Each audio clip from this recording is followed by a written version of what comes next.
Are we actually live now?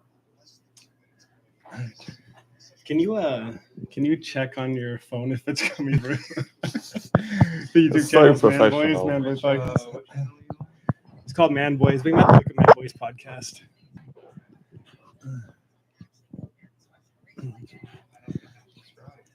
Double your count. Subscribers. All right, I don't know. Assuming we're live, Man Boys, we've been gone for a few years, but what better to bring us back than for the Super Bowl of terribleness? Yes.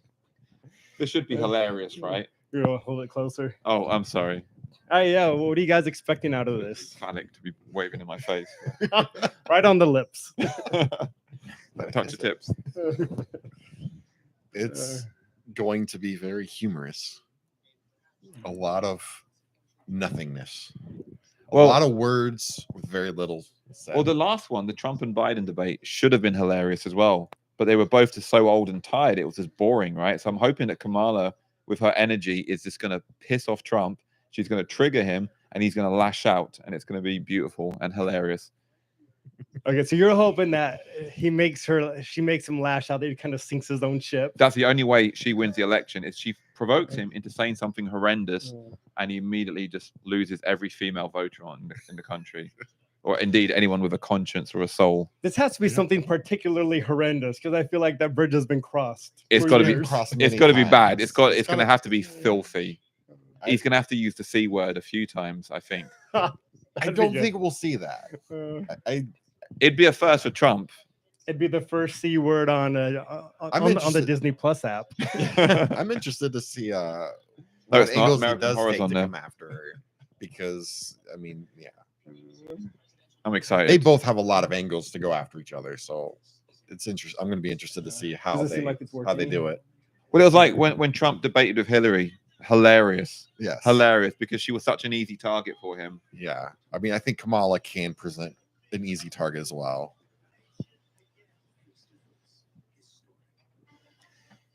But we'll see how much he can restrain himself. I think he restrained himself pretty decently for the Biden debate. He did. Yeah, he did. But to be fair, look at who he was up against. A tired old demented man, you know. Yeah. Even Trump didn't want to beat him up.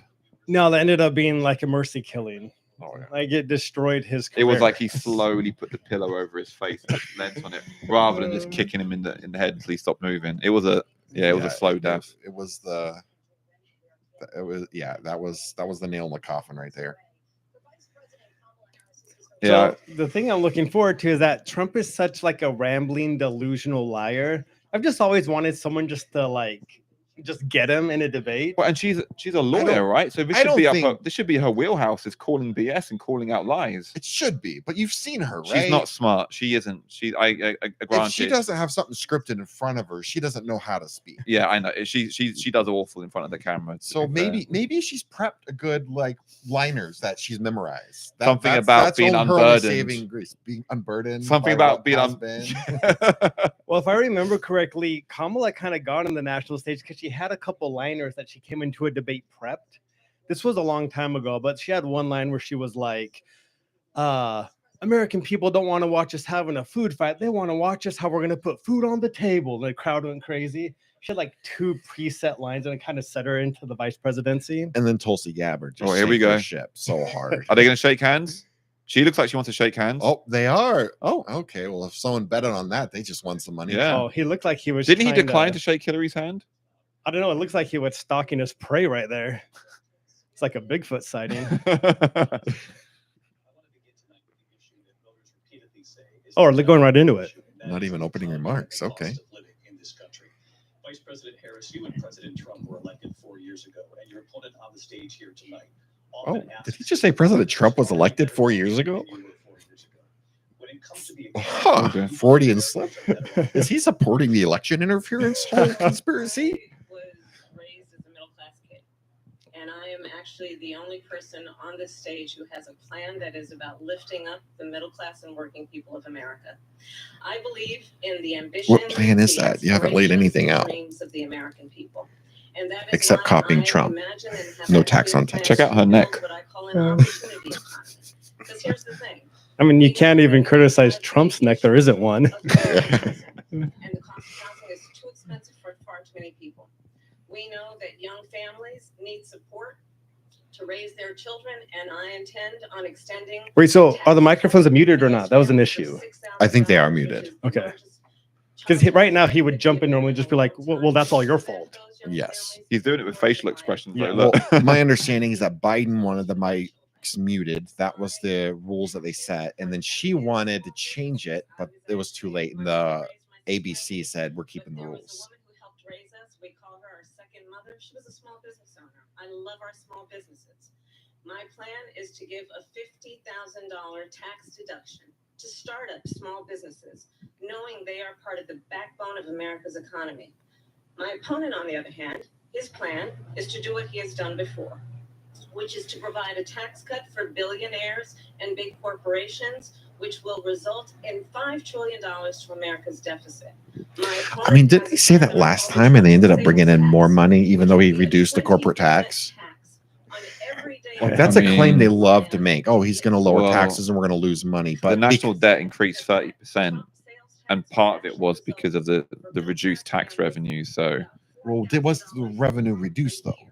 I thought I heard that the he revenue didn't spend more, right? they So actually, like, yeah, they did spend more, but I heard the overall revenue was up, even though the tax was going down, because the incentives to bring business back into the states increased even though the tax rate was lower, the increased amount of spending was higher. We're doing tariffs on other countries. Other countries are going to finally, after 75 years, pay us back for all that we've done for the world. And the tariff will be substantial in some cases. I took in billions and billions of dollars, as you know, from China. In fact, they never took the tariff off because there was so much money they can't. It would totally destroy everything that they've set out to do. They're taking in billions of dollars from China and other places. They've left. Man, he rolls these off so smoothly. It's almost like a Trump robot. Yeah. We've had a terrible economy. I mean, he definitely doesn't need a script to know his points. No, I mean, there wasn't a single breath either. We have inflation like very few people have ever seen before. Probably the worst in our nation's history. We were 21%, but that's being generous because many things are 50, 60, 70, and 80% higher than they were just a few years ago. This has been a disaster for people. Yeah, he does seem weirdly subdued and in control. Yeah. And it doesn't matter if the numbers are off because it does feel like it's that high. Yes, it does. the numbers are wildly off. So I mean, Trump is known for exaggerating, and for me, I don't take exaggerations like that the same as lying. Unions are going to be affected very soon. Though it is adjacent. It's pretty close. You look at Springfield, Ohio. You look at Aurora in Colorado. They are taking over the towns. They're taking over buildings. They're going in violently. These are the people that she and Biden led into our country. Biden. And they're destroying. What kind of accent does Trump have? Is that purely just him, or is it like regional? I think at this point he's like, it's billionaire It's New his Yorker, own. right? Economies in the history of our country. I'll do it again and even better. We are going to get to immigration and border security during this debate, but I would like to let Vice President Harris respond on the economy here. Well, I would love to. Let's talk about what Donald Trump left us. Donald Trump left us the worst unemployment since the Great Depression. Donald Trump COVID? left us the worst public health Yeah, probably. in a century. Donald Trump left us the worst attack on our democracy since the Civil War. And what we have done is clean up Donald Trump's mess. What we have done and what I intend to do is build on what we know. Is he going to get the comeback? The hopes of the American people. But I'm going to I guess he can just go back and forth forever. You're going to hear from the same old tired playbook, a bunch of lies, grievances, and name calling. What you're going to hear tonight is a detailed and dangerous. it's gonna be funny as if he doesn't start name calling. Yeah, right. That's how he wins. Yeah. I believe very strongly that the American people want a president who understands the importance of bringing us together. Knowing we have. Gary, I think you were right. I think his team knew that if he lashed out, says something horribly racist and misogynistic, it would doom him. So I think they actually sedated him. Like, look at him. He's not even reacting. Project 2025. That's out there. I haven't read it. I don't want to read it purposely. I'm not going to read it. This was a group of people that got together. They came up with some ideas. I guess some good, some bad. but it makes no difference. I have nothing to do. Everybody knows I'm an open book. Everybody knows what I'm going to do. Cut taxes very substantially and create a great economy like I did before. Very substantially. We had the greatest economy. We got hit with a pandemic. Yes, his vernacular isn't not since incredibly proper. 1917, where 100 million people died. Has there been anything like it? We did a phenomenal job with the pandemic. We handed them over a country where the economy and where the stock market was higher than it was before the pandemic came in. Nobody's ever seen anything like it. We made he says, I mean, that's that his, for everything. That's his favorite tagline. Like you just have to like ignore those because he says that about everything. Yes, that will be the first of like at least a dozen of those. Yes, I mean, if we were drinking, that'd be a perfect drinking game. How many times did he say it's the biggest or best it's ever been? This bit's also an outright lie about the bounce back jobs. So Donald Trump has no plan for you. And when you look at wait, is this like the third rebuttal now? Are they still in the original question? Yeah. I think it's funny that she says he has no plan, but he's actually expressed what his plan is. She has yet to express any type of plan. Even if you disagree that his plan's going to work, he still has a plan. Wait, I thought you just said he didn't have a plan, but now you're saying his plan's going to make it worse. So which is it, Kamala? Oh, she just got lawyered. Actually explode the deficit. 16 Nobel laureates have described his economic plan as something that would increase inflation and by the middle of next year would invite a recession.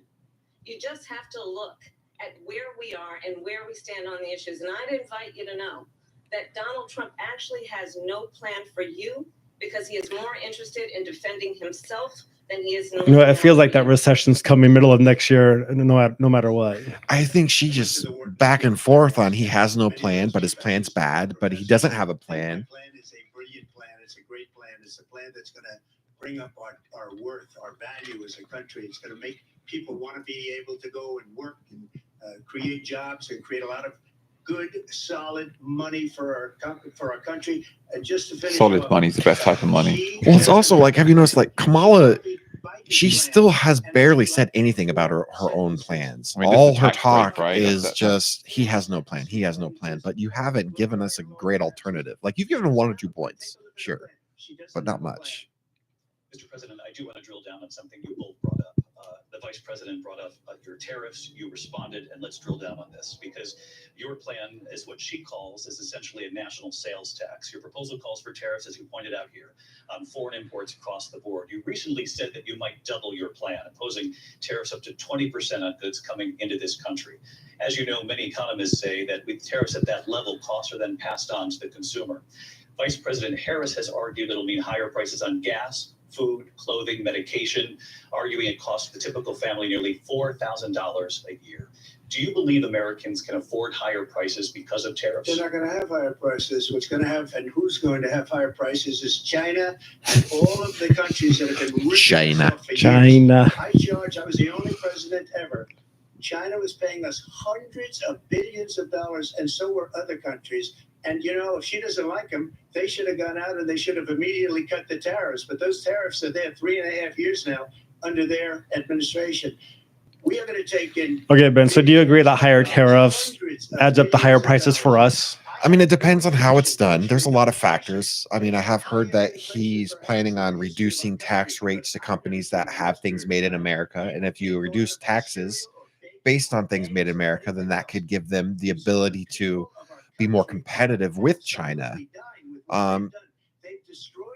But I mean, if that's not done well, then yes, I mean, obviously those costs are going to be passed on. But I mean, there's a whole lot that goes into that. Like, I mean, China's like slave labor and stuff. Right, It's just that's like the thing. a lot of people, they try to stand on moral ground, right? Claim the moral high ground. But if you're buying from these sweatshops, That's absolutely true. If you have an iPhone, shut up. exactly.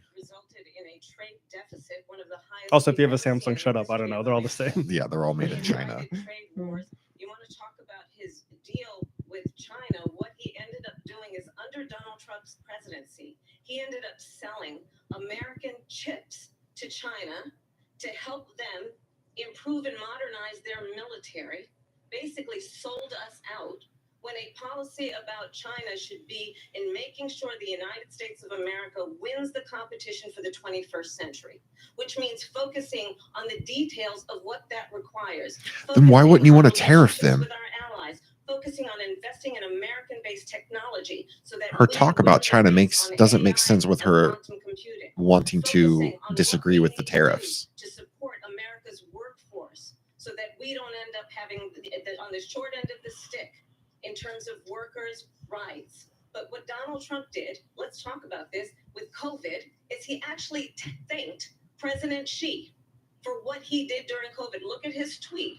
Thank you, President Xi, exclamation point, when we know that Xi was responsible for lacking and not giving us transparency about the origins of COVID. Is she jumping on the whole China virus train all of a sudden? Oh, no. He didn't say China correctly. Philosophies like they have and policies like they have. I don't say her because she has no policy. Everything that She didn't want the microphones muted, right? Right. Is out the window. She's going to my philosophy now. In fact, I was going to send her a MAGA hat. She's going to my philosophy, but she ever got elected, she I mean, half of all her announced policies were announced months prior by Trump. So no tax on tips, extending the child tax credit, building the wall. But when you look at what she's done, He made her laugh. and when you look at these millions and millions of people, It doesn't take much to make Kamala laugh. Let's be honest. She likes a good cackle, yeah. 21 million people, not the 15 that people say, and I think it's a lot higher than the 21. That's bigger than New York State pouring in. And just look at what they're doing to our country. They're criminals. Many of these people coming in are criminals, and that's bad. Keeps coming back to immigration, doesn't he? I mean, that's a huge bad immigration point in the. Well, I guess it's a very popular topic among the voters, so it makes sense for him to go. Why are they talking about inflation right now? It's supposed to be. I mean, that's always the politician's playbook, is to just dodge off of whatever question you're on and go to whatever you think is most important. President Trump, you often touted that you were able to kill Roe v. Wade. Last year, you said that you were proud to be the This is another spicy one. It is, but I don't think it's as spicy as the news always portrays it. At least as far as Trump goes. Many with regard to your 6-week abortion ban, because you initially had said that it was too short, and you said, quote, I'm going to be voting that we need more than 6 weeks. But then the very next day, you reversed course and said you would vote to support the 6-week ban. Vice President Harris says that women shouldn't trust you on the Just because he's definitely paid for abortions after 6 weeks. Probably. I won't doubt it. Why should they trust you? So the reason I'm doing that vote is because the plan is, as you know, the vote is they have abortion in the 9th month. They even have, and you can look at the governor of West Virginia, the previous governor of West Virginia, not the current governor, is doing an excellent job, but the governor before, he said the baby will be born. I think that was Virginia, not West Virginia. With the baby. In other words, we'll execute the baby. And that's why I did that, because that predominates, because they're radical. The Democrats are radical in that. And her vice presidential pick, which I think was a horrible pick, by the way, for our country, because he is really out of it. But her vice presidential pick says abortion in the 9th month is absolutely fine. He also said after birth, it's an execution, no longer abortion, because the baby is okay. And that's not okay. Did he really say that? I think he has alluded to situations where the baby could be born and then you just leave it alone and let it die, which is not a good look. He didn't say baby executions are okay. No, but he did. I don't know what the exact words are, but baby execution, not taking care of the baby and letting it die, that's semantics. Exceptions, very important. But we were able to get it, and now states are voting on it. And for the first time, you're going to see, look, this is an issue that's torn our country apart for 52 years.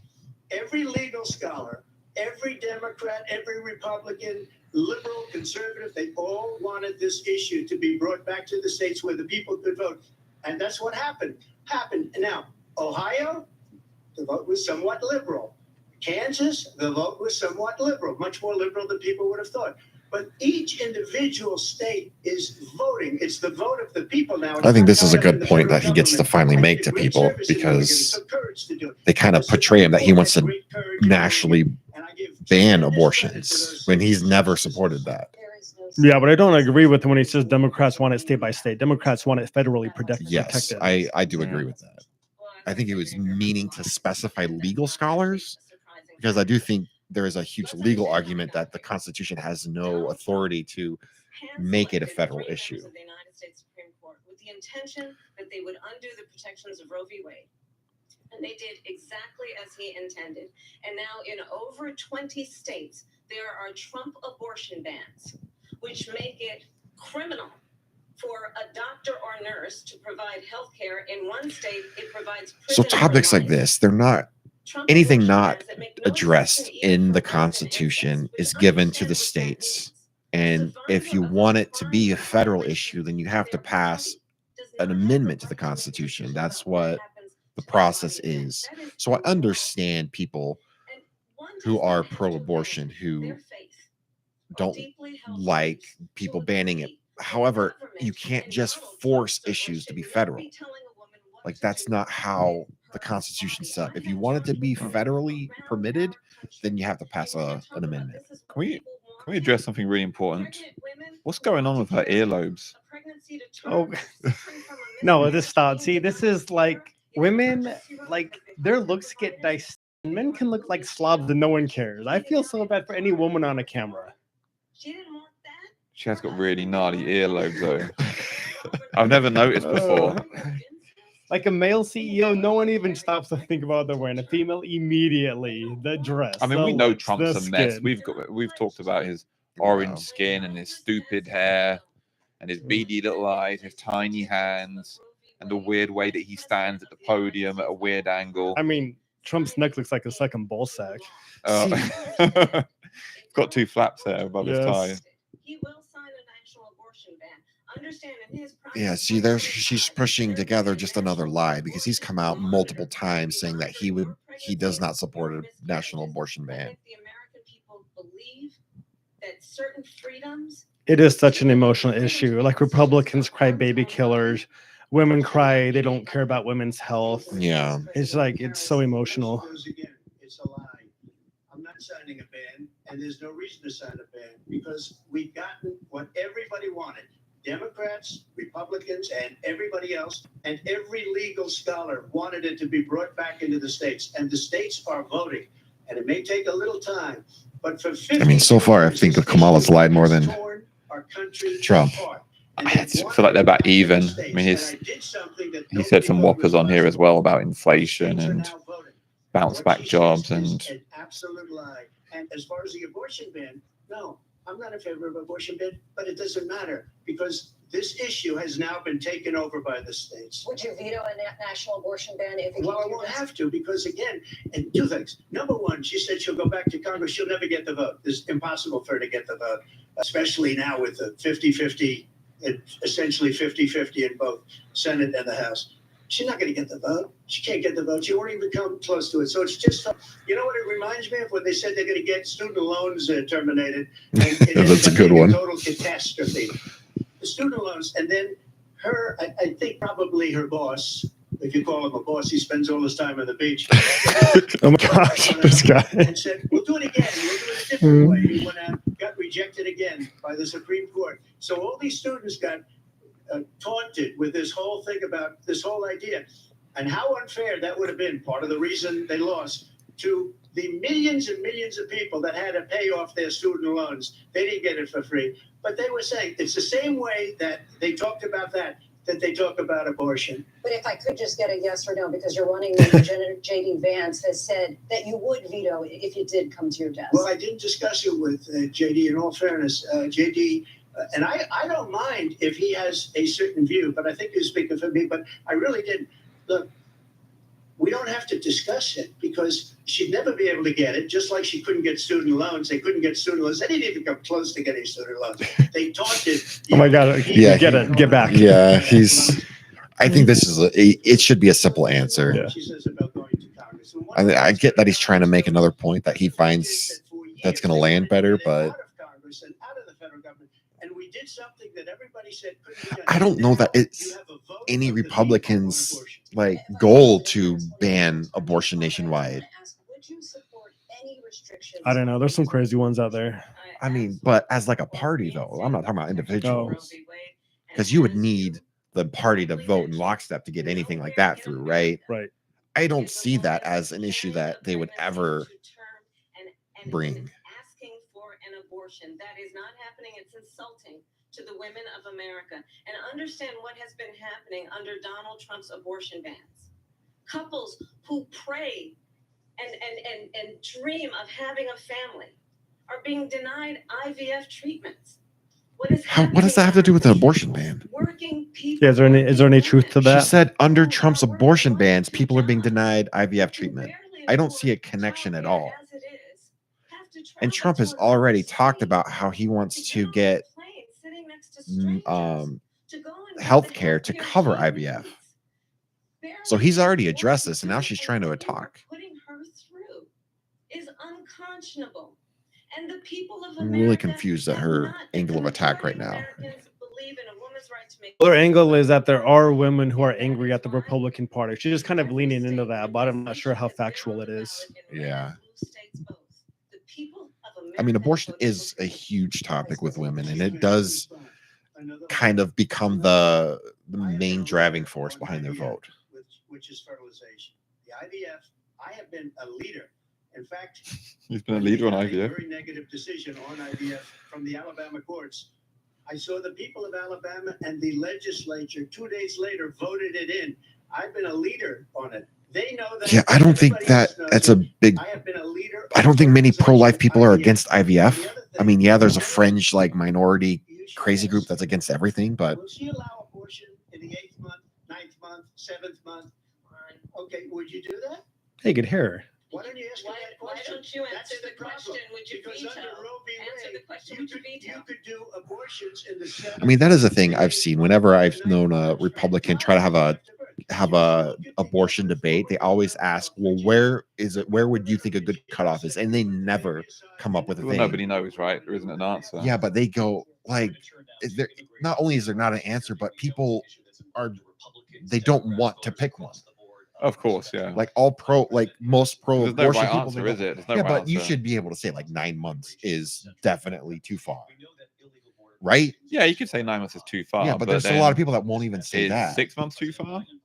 Is 4 months too far? I mean, that's always the thing, but there should definitely be like, I mean, 9 months should be no one should disagree with that. However, there was a cheer in New York when they passed a 9-month limit on up to the moment of birth. Jeez, that's messed up. They're cheering that the limit is up to the moment of birth. Yeah, that's messed up. Human beings. And let me say that the United States Congress, including some of the most conservative members of the United States Senate, came up with a border security bill, which I supported. And that bill would have put okay, so this is a lie. Border agents on the border. That bill would have allowed 5,000 people across the border per day. It would have allowed us to stem the flow of fentanyl coming into the United States. I know there's so many families watching tonight. I mean, this is a big point is both sides, both left and right, they like to drum up these bills, give them a fancy name, and claim that they're going to actually do something when they wouldn't. What also doesn't sound that impressive. What she's saying is the Republicans came up with a bill and I voted for it. That's not really what happened, though. Well, even if it was, it's not that impressive. She didn't come up with anything. Exactly. She was like, I agreed with what they said. Yeah. I mean, from what I can tell, the point that most Democrats are making about illegal immigration, not most Democrats, but most representatives in Congress that are most outspoken about it, they say the problem isn't that people are coming in. The problem is that they're undocumented, and all we need to do is document them. So to them, it's not an issue if we've got 21 million people coming across the border in the last 3 years, so long as they're documented. Where I think a lot of people just don't agree with that. You will see during the course of his rallies, he talks about fictional characters like Hannibal Lecter. He will talk about windmills cause cancer. And what you will also notice is that people start leaving his rallies early out of exhaustion and boredom. And I will tell you, the one That's thing you will funny. not hear him talk about is you. You will not hear him talk about your needs, your dreams, and your desires. And I'll tell you, I don't think she's ever seen a Trump rally. I mean, it's a weird it's a weird thing to attack on. People walk out of your arenas. As far as I'm aware, he's really good with the crowds at his rallies. I mean, although the thing I do agree with her is though, when Trump talked, it's all I, me. Look at how great I was. It doesn't feel like he's talking about anyone else besides himself. She's bussing him in and paying them to be there, and then Yeah, that did happen. And they have to have celebrities perform to get people out too. Biggest rallies, the most incredible rallies in the history of politics. That's because people. I don't know. Trump does bring up a lot of people and point out stuff and talk about the policies like the tax on tips. Like this story about he's eating dinner and he asks the waitress what would help her, and she says her tips. And so that was how he came up with the idea. And I think that's millions and millions of people to come into our country. Yeah. And look at what's happening to the towns all over the United States. And a lot of towns don't want to talk. It's not going to be Aurora or Springfield. A lot of towns don't want to talk about it because they're so embarrassed by it. In Springfield, they're eating the dogs, the people that came in. They're eating the cats. They're eating house pets and the ducks of the people that live there. And this is what's happening in our country, and it's a shame. As far as rallies, they're just going to laugh at it, but I feel like Trump's starting to get a little bit unhinged. Wait, what just happened? What is happening right now? There's a lot of recent news stories that in Springfield, Ohio, there's a large population of Haitian immigrants that are eating the ducks and the birds and catching house JD pets. Vance said that. And then when the local police department was contacted, they said there haven't been any complaints about this. So they couldn't substantiate what JD Vance was saying was happening. Wait, so what is the point of There they go. within the I mean, we'll see. It's become a huge meme. The people on television say my dog was taken and used for food. So maybe he said that, and maybe that's a good thing to say for a city manager. I'm not taking this from television. I'm taking it from the city manager. I mean, but that is true. Just because a city manager says something doesn't mean it's not happening, right? Why are we talking about people eating dogs? Because it's illegal immigrants. You talk about extreme. Yeah, I don't know if that's a good look for Trump, though, even if it is true. No. This election, I actually have the endorsement of 200 Republicans who have formerly worked with President Bush, Mitt Romney, and John McCain. I don't know about you guys. I think Kamala's got the edge so far in this debate. Vice I don't President know. Dick Cheney and Congressmember Liz Cheney. I mean, And if you want to for me really as a the Republican, inside track on the the support former that she president gets is to doesn't make it clear already, help me just ask because people there's a who large portion of the establishment Republican Party that I don't like. It's like the establishment as a whole, the people that promote the war, the national, the war industrial complex and all of these other things. It's like the big businesses, and it's like they don't like, yeah, they're supporting Kamala because Trump wants to dismantle the administrative state and clean house at the federal government. Oh, so you like that he's anti-establishment, even if the establishment is his own party? Yes, like the establishment on both sides is just dirty and corrupt. Like there's all talk, they don't get anywhere. That's why, like, there was the whole issue with the Republican Speaker of the House and how they ousted Kevin McCarthy and put someone else in because he tries to come in as like, oh, he's going to do all these good Republican things, and then he does nothing. It's just like they're all out for their own interests and for corporate interests and not for the people. Wait, so the people eating the cats, they're saying that Allegedly. immigrants are coming into our country and eating their pets. Is that what he's saying? But he's saying that's what the story is. Yes. See, this is where I'm like, the level of derangement, like these scare tactics. I mean, who knows? Maybe the story. But here's the thing: what if the story's true, though? Isn't it crazy that it would be happening? If the story's true, like, is it a widespread issue? This happened to one person. If it's true, as far as I know, there's just been reports about the Springfield. I don't know Yeah, like Gary said, I don't know how substantiated it's been. It just seems like quintessential, like they're coming to make your kids gay and they're coming to eat your pet, just like you're going to be afraid, so you have to vote for me. Yeah. You call this the largest domestic deportation operation in the history of our country. You say you would use the National Guard. You say if things get out of control, you'd have no problem using the U.S. military. You also said you would use local police. How would you deport 11 million undocumented immigrants? I know you believe that number is much higher. Take us through this. What does this look like? Will authorities be going door to door in this country? Yeah. It is much higher because of them. They allowed criminals, many millions of criminals. They allowed bad hombres, common street criminals. They allowed people to come in, drug dealers to come into our country, and they're now in the United States and told by their countries like Venezuela, don't ever come back or we're going to kill you. Do you know that crime in Venezuela and crime in countries all over the world is way down? You know why? Because they've taken their criminals off the street and they've given them to her. Because they're eating our cats. This will be one of the greatest mistakes in history for them to allow. And I think they probably did it because they think they're going to get votes, but it's not worth it. Because they're destroying. I mean, there is a huge issue with illegal immigrants and crime and getting arrested over and over again and then just getting released and then getting shipped all over the country. And I don't understand like how Trump's policy of like making you wait in Mexico before you can get your asylum, why that was a bad policy, and just not letting everyone in. That nobody thought possible.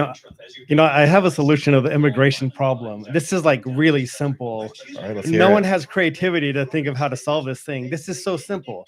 We make Mexico the 51st state, and then they're not immigrating, just part of America. Yeah, but haven't you seen like how many people they're coming through Mexico, but they're not Mexicans? They're coming from all over the world. Like there's a lot of Chinese people and Middle Eastern people that you could see coming through, and people from Africa, and it's like they'll fly into these South American countries that they can get in, and then they just travel. So this is I'm going to double down. Not just Mexico. We make all of Mexico and Central America part of the U.S. And then the only border we have to connect is that very little Costa Rican where it attaches with Venezuela or whatever. It's like 10 miles, easy. There we go. Respect for the rule of law and respect for law enforcement. The former vice president called for defunding federal law enforcement, 45,000 agents, get this, on the day after he was arraigned on 34 felony counts. Isn't she the one who's been about all of that defund police stuff? And now she's talking about him about defunding? Seems like I thought you agreed with defunding the police, Kamala. Tired rhetoric and address the needs of the American people, address what we need to do about the housing shortage, which I do think federally there's way too much bloat. FBI, CIA, all the administratives, all the different administrations. Well, if Trump gets elected, he'll slash that because they keep raiding his house. Yeah, I think he should. Those cases was started by them against their political opponent, and I'm winning most of them, and I will win the rest on appeal. And you saw that with the decision that came down just recently from the Supreme Court. I'm winning most of them. But those are cases, it's called weaponization. Never happened in this country. They weaponized the Justice Department. Every one of those cases was involved with the DOJ, from Atlanta and Fani Willis to the Attorney General of New York. And how many people do you think are changing their mind watching this debate? I don't or are we all just kind of locked in? Unless Kamala absolutely crashes and burns, I don't think anyone's changing their mind. Right. Unless it's a total Biden-esque face plant. Yeah. And what happened in my documents case? They said, oh, that's the toughest of them all. A complete and total victory. Yeah, I think the lawfare against Trump has been a huge backfire. It's weaponization, and they used it. The what? The law? The lawfare. What is that? Using the lawsuits against him to try to, I don't know, to try to prevent him from becoming president. Oh. It's like the goal of the lawsuits is to mar his presidential campaign, not to pursue justice. Yeah. Plus, people are past. He was already impeached twice. No one cares. From any misconduct if he were to enter the White House again. Understand, this is, I mean, that's a huge mischaracterization. he would terminate, I'm quoting, terminate the Constitution of the United States. That he would weaponize A lot of people like to just that's what she's done all night is just put words in his mouth. Oh, he's going to do a national abortion ban. He's never supported a national abortion. Well, they'll look at he's going to terminate the Constitution. His eyes just got big. I think the medicine's wearing off. Yeah. His pupils are dilating. Oh yeah, he's oh, you can see it. He's about to go Super Saiyan. He's a night owl. He wakes up at night. He does. His hair's gonna start turning yellow and start glowing. Go Super Saiyan. Yeah. Oh, the finger too. This is the one that weaponized, not me. She weaponized. I probably took a bullet to the head because of the things that they say about me. They talk about democracy. Oh, he's blaming her. I mean, the rhetoric about him is he's gonna, yeah. We have a lot to get to, Lindsay. Vice President Harris, in your last I mean, the rhetoric from the left against Trump is that he is an existential threat and will destroy everything about democracy and everything if he ever gets a hold of love. So they kind of turn it into a moral imperative to stop him. I do partially agree with that. Agree that he's a moral. That is it a moral imperative to stop him, or that I do agree that he puts himself above anything else, and he'll do whatever it takes to hold on to that power. I don't see it. I will not ban fracking. I have not banned fracking as Vice President of the United States. And in fact, I was the tie-breaking vote on the Inflation Reduction Act. Fracking reminds me of the John McCain debate era. This is going to be bad for her. I'm sick of that word. Yeah. This is going to be bad for her because she was guaranteed I will ban fracking as she was a presidential candidate. And then she said that she tried to claim that her ideals have never changed. And then now she's saying that she's not going to ban it. That's a clear reverse. And I think people can reverse on positions if they just say, hey, I learned more and it's not as bad as I thought it was. Right. But I mean, basically every politician had to do that with gay marriage over the last 15 years or so. Yeah. But to say that my values haven't changed yet to take the complete opposite position, not a good look. To say we are going to work with the private sector and home builders to increase 3 million homes. I think they've both given an equal amount of exasperated looks to each other. Yeah. Having a friend when I was in high school who was sexually assaulted by her stepfather, and my focus then on protecting women and children from violent crime is based on a value that is deeply grounded in the importance of standing up for those who are most vulnerable. She is speaking to the women voters. She wants to hold on to them. Yeah. Social Security and Medicare is based on long-standing work that I have done, protecting seniors from scams. My values have not changed. There it is. And what is important is that there is a She starts by changing her idea on fracking and then claiming that her values haven't changed. Lifting people up. Yeah, they can use that in a commercial against her, that soundbite. Yeah. Well, the most devastating commercial against her so far is just her talking about inflation and then how much prices have gone up, and then talking about Bidenomics and how it's working, just using her own words against herself.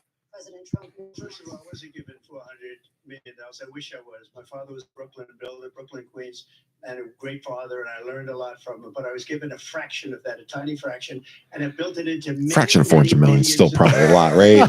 It's not exactly rags to riches. I mean, $4 million is a quarter of a billion. I heard it was like 250 million. I mean, yeah, half of 400 is still a fraction of 4, right? And a quarter of a billion, like 50 years ago, is a lot of money, right? It is. But you have to say, even given the bankruptcies and stuff he's filed, he's come out on top.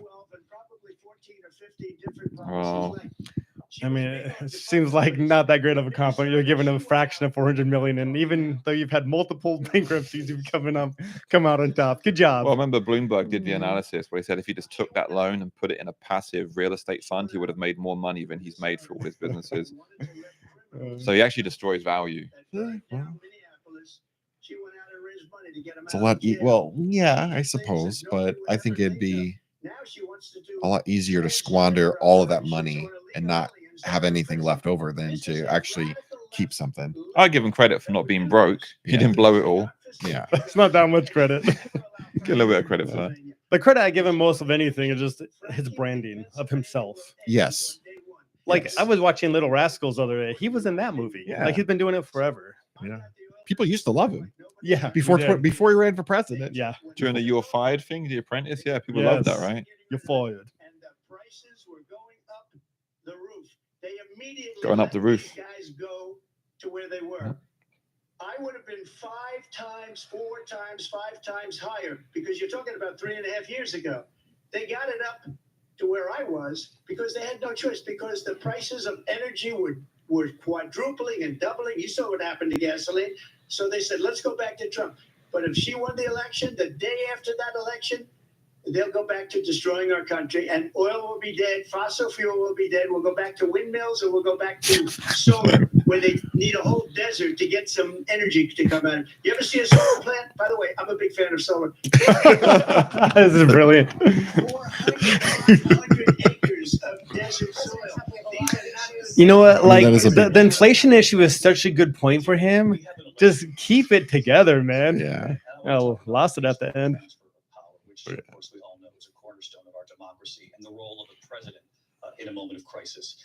Mr. President, on January 6th, you told your supporters to march to the Capitol. You said you would be right there with them. The country and the world saw what played out at the Capitol that day, the officers coming under attack. This is just Aides a in the big West Wing say you point wanted of to propaganda unfold television from leaving the office. left, in my opinion. No, this is honestly my single biggest issue with Trump. Telling your supporters to go home. Is there anything you regret about what you did on that day? You just said a thing that isn't covered. Peacefully and patriotically, I said during my He did speech, say not that. later on. Peacefully and patriotically. And nobody on the other side was killed. Ashley Babbitt was shot by an out-of-control police officer that should have never, ever shot her. It's a disgrace. But we didn't do this group of people that have been treated so badly.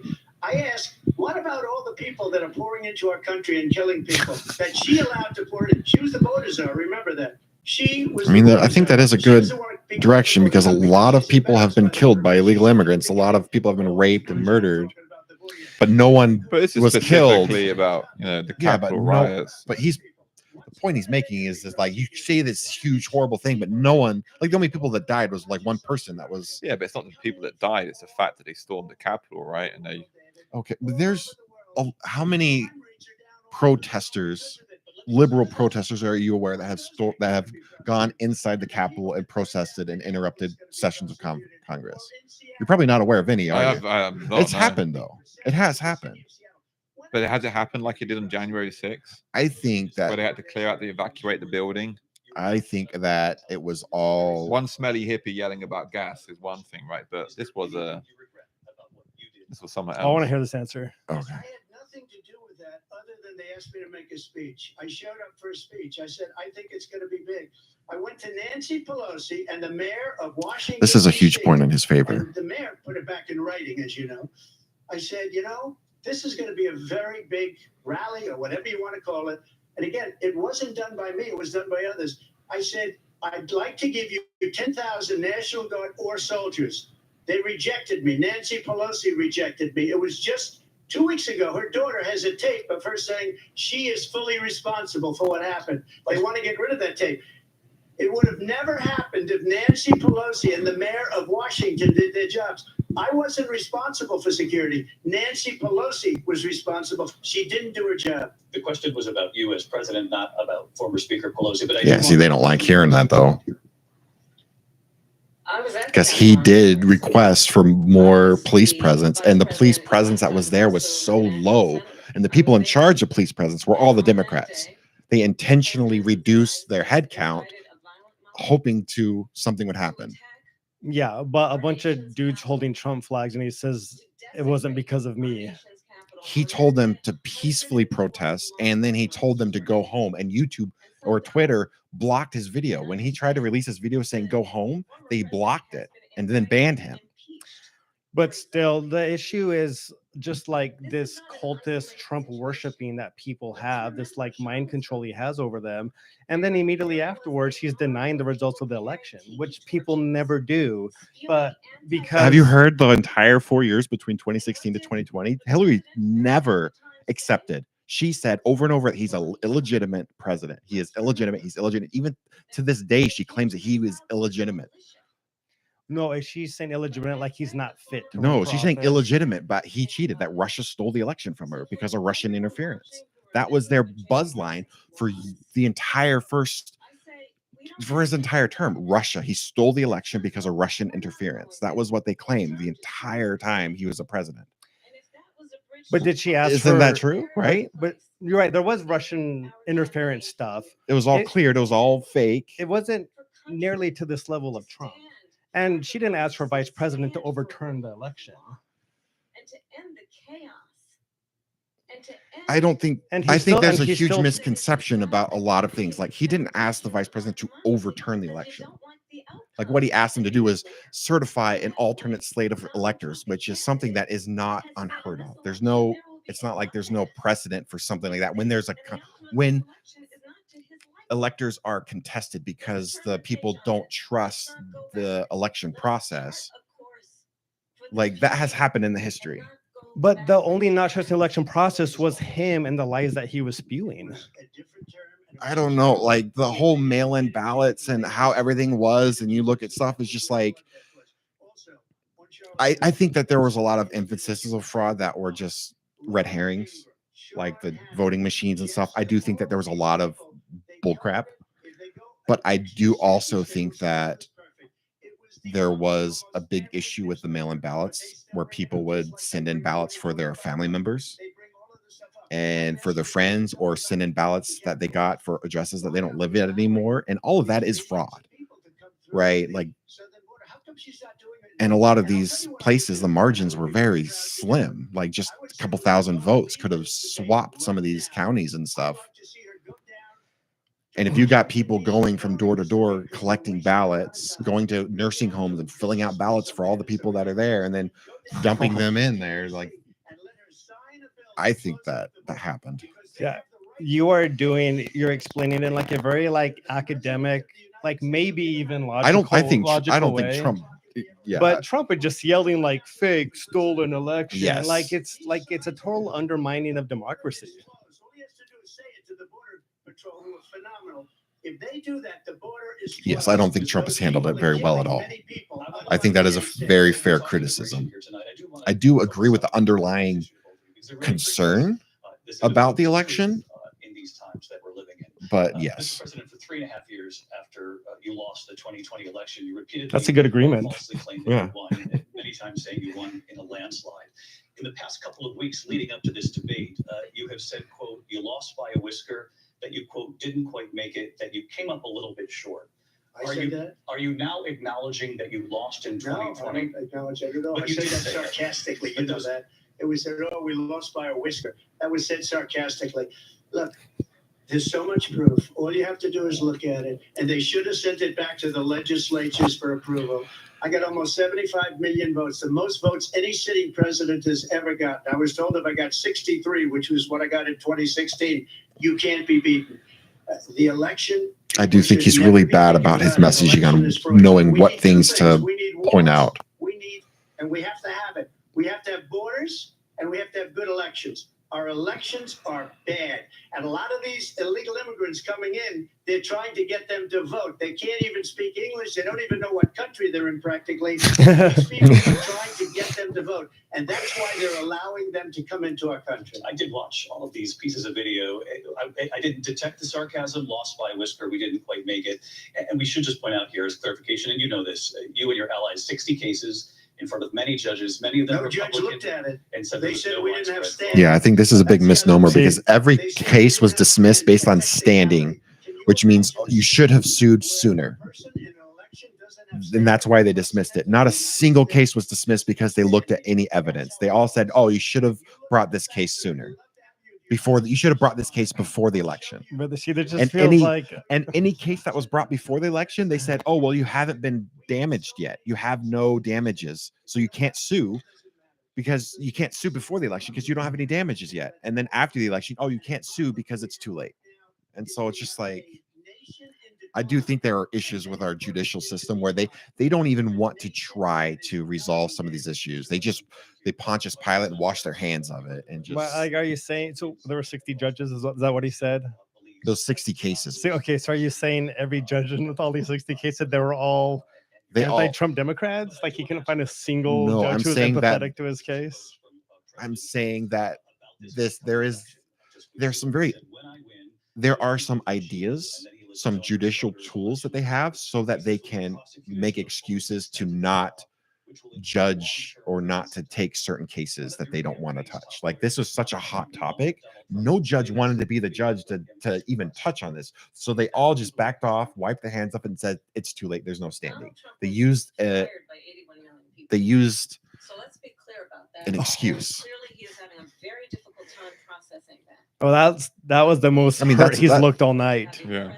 I will say that's a good line. Yeah. Him getting fired. He was fired by 81 million people. He didn't like that one. And I'm going to tell you that I have traveled the world as vice president of the United States, and world leaders are laughing at Donald Trump. But she says she hadn't gone to Europe. So what world has she traveled to? Haven't been to the border. Haven't been to Europe either. And they say you're a disgrace. And when I do agree with this. In this way, in a presidential debate, and deny. I don't know though. Over and over Imagine Kamala in the room with Putin. Because you did, in fact. You think she's gonna do any? Like, how's she gonna be? A scared little cat in the corner. She's not gonna have any bearing. I don't know. Are you just saying this because she's a woman? I mean, I don't know. At least Putin hasn't got videos of her getting pissed on by prostitutes, right? I mean, that was all a lie. Not according to that British spy, the MI5 guy. Yeah, the British spy that Hillary Clinton paid to drum up all of this I believe him. fake Russian interference so that they can spy on his He political seemed pretty campaign. convinced. I believed him. It was Probably why he's still so orange.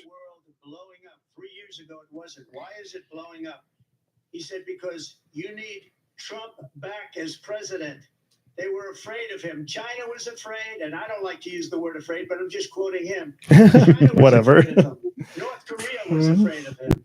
Look at what's going on with North Korea. I do agree with this. I think the foreign leaders are way more hesitant in dealing with Trump, and they know they can walk all over Biden and all over Harris. No one's scared that Harris is going to do anything to them or Biden is going to do anything to them. Biden, absolutely. Biden couldn't get an order at Dairy Queen correct. Yeah. The most feared person is Donald Trump. We had no problems when Trump was president, but when this weak, pathetic man that you saw I don't agree with this. You can't just act like a toddler talking about your peers. What you did, you talk about a threat to democracy. He got 14 million votes and they threw him out of office. And you know what? I'll give you a little secret. He hates her. He can't. Oh my gosh, dude. Your own vice president ran against you. He hates you. I think he's going a little low, but yeah. He's making a good point, but he's making it horribly. And now she's running. I don't understand it, but I'm okay with it because I think we're going to do very well. Like he was making good points, but he was making them so horribly. Yeah, Kamala does just let him baste in that little hateful stew he's making. This one's going to be interesting. Asking about Israel. Yeah. Saying international humanitarian law must be respected. Israel must do more to protect innocent civilians. She's in a tough spot because she has to please both the pro-Israel crowd and the pro-Hamas crowd. Both of them handle it. I think you're right. The lower earlobe is fairly wide. It's just, well, where it's does the enough for 2 earrings. Where does the earlobe end? It's all lobe.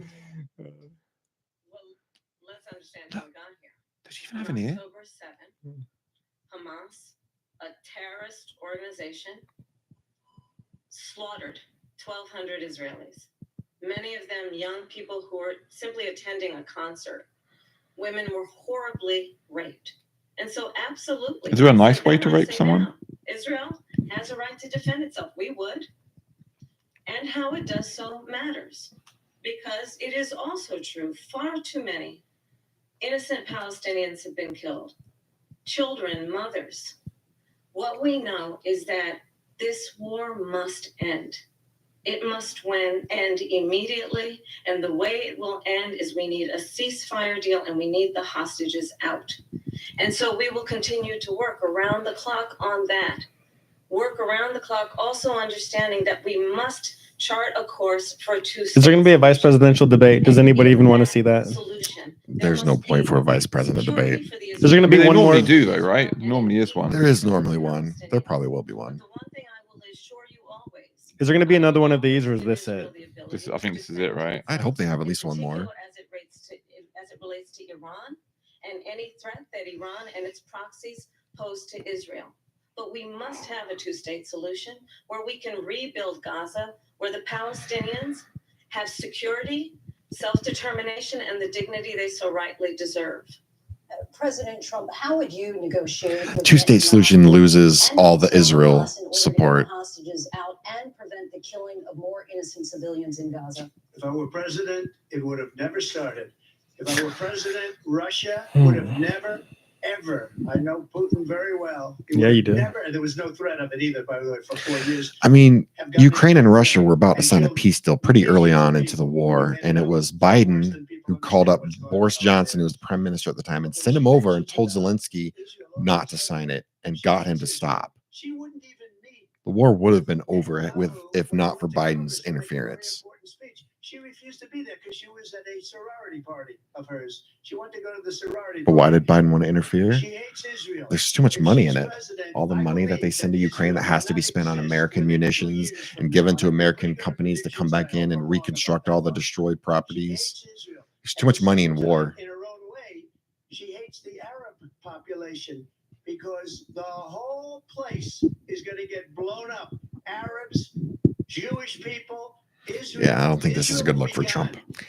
At least he said Jewish people and not the Jews. Now Iran has $300 billion because they took off all the sanctions that I had. Iran had no money for Hamas or Hezbollah or any of the 28 different spheres. I'm telling you, the sedative has worn off. Yeah. The first half, very, very controlled. Yeah. Very subdued. He's starting to drool a little bit. He's woken up. I mean, I think he's making good points, but he's just not making them very well. Well, I think that's the thing, isn't it? I think that's been his biggest fault as a president. And when he's talking, like, I think underlying like his policies and the points that he's ultimately kind of hinting at are all ones that I agree with, but his rhetoric is just not good. Vice President Harris, he says you hate Israel.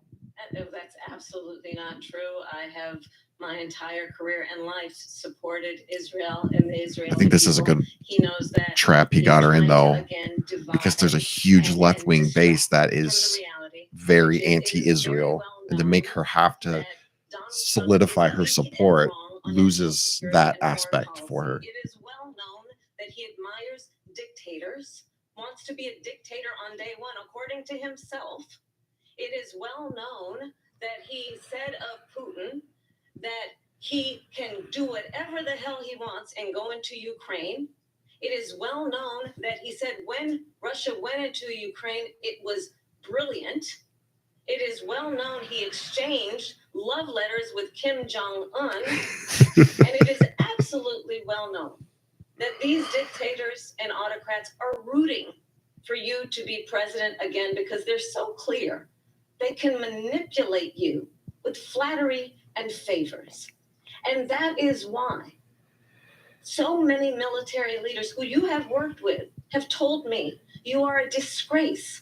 That is why we understand that we have to have a president who is not consistently weak and wrong on Vice national President security, Harris. including the importance of upholding and respecting in highest regard our I military. think that was her best moment of the night. Thank you. Yeah, I agree. I disagree with a lot of her points, but I do think it looked good for her. National security by allowing every nation last month for the year, 168 different countries sending people into our country. Their crime rates are way down. Are he back in immigration right now? Back to immigration. Yeah. And I think he meant it because what he's gotten away with is absolutely incredible. It wouldn't have happened with me. The leaders of other countries think that they're weak and incompetent, and they are. They're grossly I do think incompetent. Trump is much more willing to just call Putin or call whoever and just try to force a way to sit down and figure something out. Whereas Biden and Harris or even any other Republican establishment person is more likely to try to use the situations to financially benefit themselves and their friends. and American companies and American military. And ABC News presidential debate from the National Constitution Center right here in Philadelphia. Back at home. So this might be conspiracy theorists of me, but I do agree that the enemies of America love Trump as president because he's a chaos agent. yeah. I don't know, you guys. I think Kamala's winning this. I think she's coming across better. She hasn't been coming across as a bumbling fool, so yes. No, yeah, she's been like, I mean, I would love to see her actually sit down and have to talk to people and answer questions that she doesn't. I mean, it wouldn't surprise me if she knew the questions beforehand. I mean, it was leaked in the 2016 debate that they were passing Hillary all the questions beforehand, and just like it's because people have this in their minds. It's a moral imperative to stop Trump, so nothing they do can be bad. There's no length to which they can go which is morally wrong, because Trump is the ultimate moral evil that they have to overcome. And I really don't like that, because I mean, it's just like, it's like Trump has so many things that you can criticize him on rightfully. Like he is not the best guy. Like not everything he did was amazing, and he's horrible at his rhetoric. So, I mean, there's plenty of ways you can criticize him, but it's so frustrating when I feel like I have to defend him because they're choosing to lie and make crap up about him and attack him from those angles when there's plenty of legitimate ways they can attack him. So what I feel like is that Kamala must win this election. I think it's extremely important for our country because it needs to kill the Trump MAGA cult. And Republicans, does it kill it? Because is he going to be back in 4 years? Well, so I think he'll be too old. What I think, maybe, but what I think is the final destiny of MAGA is that they're eventually going to be classified as a domestic terrorist organization. I'm not even joking. Like that's honestly what I feel that their destiny is. But what I think needs to happen is Kamala needs to win, and Republicans need to reset and wipe the slate clean and move on, and hire people that like they used to have, people that at least used to pretend that they had values and principles. Well, they had the opportunity to do that, and here we are again, another Trump. Well, he's still too strong, but one more loss, I think, kills the movement. At least in a big way, there'll still be some. Maybe, but if he only loses by a margin and he starts claiming it was election fraud again, does that set him up potentially for another run? Or I don't think there's another run, for no matter Trump what. Mark II in JD Vance or whoever to carry the baton into the next election. You know. So here's my take. So as like, I don't really like Trump that much as a person, right? I think that he's demonized way more than is fair for him. But this is why I like Trump. It's because in my view, the government has been hijacked by people that have no interest in the American people. They have no interest in the everyday person. The administrative state, the bureaucrats that are there, administration to administration, and never changed out. They're all just trying to enrich their friends. Like you look at the pharma industry, it's just like the people that are on the FDA that are supposed to regulate big pharma. What do they do after they're done? They go and get hired by big pharma. And it's the same in every single industry. And it's just the entire federal government has been hijacked by this elite bureaucratic class that I want Trump to burn it all down and to get rid of all of that and let us start over. Because like if Trump gets in and like people are talking, they want to just slash the federal government. He wants Elon Musk to come in and audit the government, to do an efficiency task force.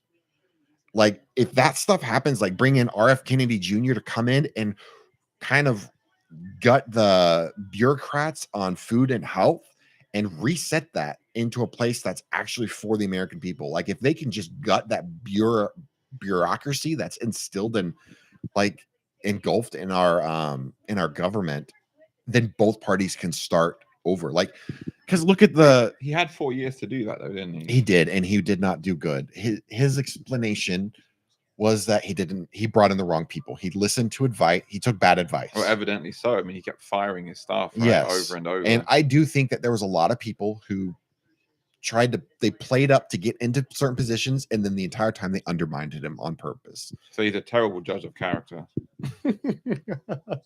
Yes, you could say that, but he wasn't a politic, and he should choose some bad people to trust. But looking at who he's got on his team right now, RF Kennedy Jr., Tulsi Gabbard, Elon Musk, Like these people, like I think he's got it in him this time. I mean, yes, it does take hope, but that is the hope that the bureaucratic government is going to be gutted.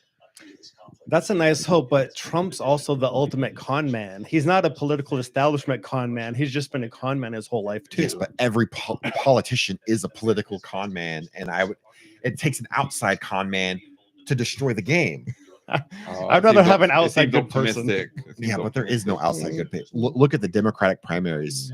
They have it rigged, so it is impossible for a populist candidate to become the nominee. Look what they did to Bernie. Oh, that hurts. Personally, like, that hurts. Everyone wanted Bernie, and then they just used their super delegates to get whoever they wanted. Bernie was a true anti-establishment candidate, and they and screwed him over. Even Biden, like they knew they weren't going to run Biden, and no one voted for Kamala. Yeah. She didn't get a single primary vote, and they just shove her out there. It's just like they keep saying that Republicans are anti-democrat, but they don't like democracy. Yeah, I agree. That's true. The Democrats are not democratic. Well, I just look at it as like when a president dies, a vice president becomes president. He's not technically dead, but same difference. I mean, that's what they use. Yeah. So that's maybe one of the reasons they don't like me as much as they like weak people. But you take a look at what's happening. We're in for 250 to 275 billion. They're into 100 to 150. They should be forced to equalize. With that being said, I want to get the war settled. I know Zelensky very well, and I know Putin very well. I have a good relationship, and they respect your president, okay? They respect me. They don't respect Biden. How would you respect him? Why? For what reason? He hasn't even made a phone call in 2 years to Putin. Hasn't spoken to anybody. They don't even try and get it. That is a war that's dying to be settled. I will get it settled before I even become president. If I win, when I'm president-elect, and what I'll do is I'll speak to one, I'll speak to the other, I'll get them together. That war would have never happened. And in fact, I do think Trump has it in him to do this. Because again, they had a peace deal on the table that they were about to sign before Biden sent Boris Johnson over to stop it. But didn't that peace deal mean conceding land to Russia? Regardless, Zelensky was willing to sign it. He was about to sign it. But it's a bad precedent, though, isn't it? Letting Russia take the land and keep it. It depends, though, because the land that they were going to take had already voted in their own democratic elections to become those Russians. Elections that were operated by the Russian military. I don't know how democratic those elections. No, they had a third party operated, I believe.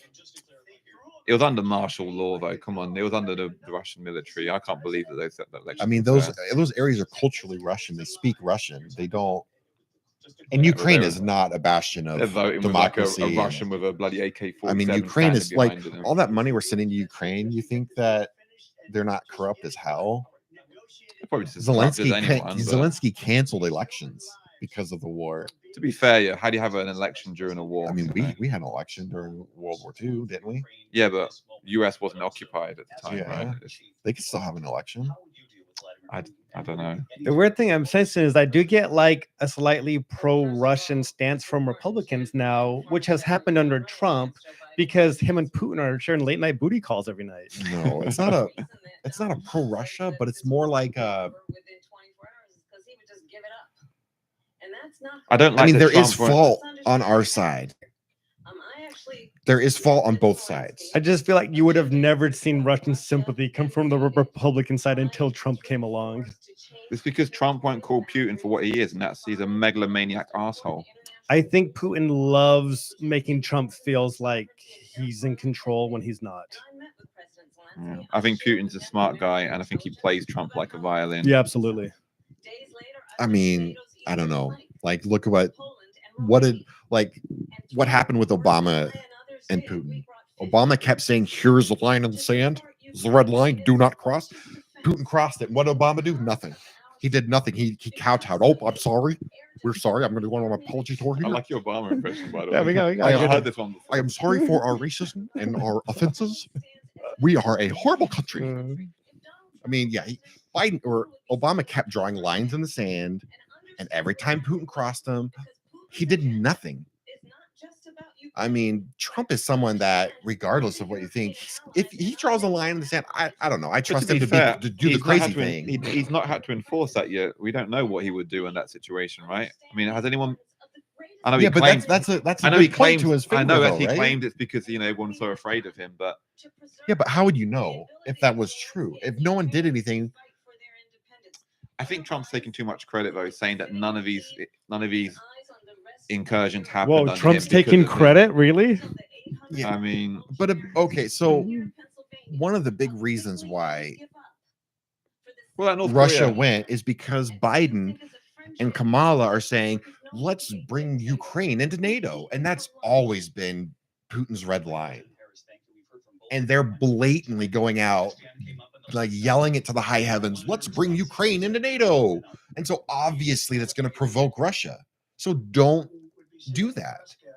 If they didn't do that, I don't know that he would have invaded. But it sounds like you're kind of Maybe. saying both things. Like, oh, you shouldn't have made them mad, but you also have to stand up to them. I feel like you're saying both things. Well, it's like, well, yeah. sorry, like you don't want Ukraine to be part of NATO. We're not gonna bend the knee to you, Russia. But you're also saying that Obama apologized to Russia. Yeah. Okay. Like, so, how do you do both? Not do both things. Okay. Well, it's simple. If you're going to take the red line that you're going to bring Ukraine into NATO, then you start a freaking war with Russia. You bring them in and start the war. Oh, us. Yeah. Okay. But what they're doing is they keep talking. Oh, we're going to bring them in. Oh, we'll bring you in next week. Oh, we'll bring you in next time. Oh, we'll bring you in. And then all they do is they make money. They're using Ukraine as a money laundering scheme. We send hundreds of billions of dollars to Ukraine. We don't keep track of where that money's going. So much of the money's we accidentally found $60 billion that we sent. Oops, like these are horrible looks on us. It's just like it's all a money laundering scheme in my book. Like if you're gonna take the line, then stand the line and start the freaking war. Like all of this like proxy stuff, like the Nord Stream pipeline that we blew up, that we blame on Russia. Russia has no reason to blow up their own oil supply. It's obvious that we blew it up. I would rather not go to war with Russia. I would just like to annoy them. I'm okay with this. Well, then you can annoy them without pushing buttons that far. Meet with President Zelensky. I've now met with him over 5 times. The reality is it has been about standing as America always should, as a leader upholding international rules and norms, as a leader who shows strength, understanding that the alliances we have around the world are dependent on our ability to look out for our friends. But that's the whole point, is we don't have an alliance with Ukraine. So if you're going to have this alliance, then make it official. Stop pussyfooting. If you want it, do it. I want to move on. They're both just saying they're weak. Yeah. The American people have a right to rely on a president who understands the significance of America's role and responsibility in terms of ensuring that there is stability and ensuring we stand up for our principles and not sell them for the benefit of personal flattery. You talked about Ukraine and Vladimir Putin. I do want to talk about Afghanistan. It came up in the first hour of this debate.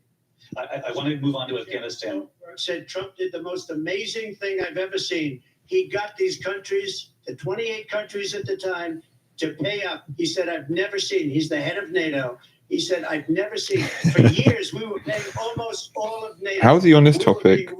Because NATO and Ukraine. Oh, well, yeah. No, I mean, I think this is a good point to his favor because, I mean, the United States has been paying for the majority of all of NATO, and he finally got other countries to start living up to some of their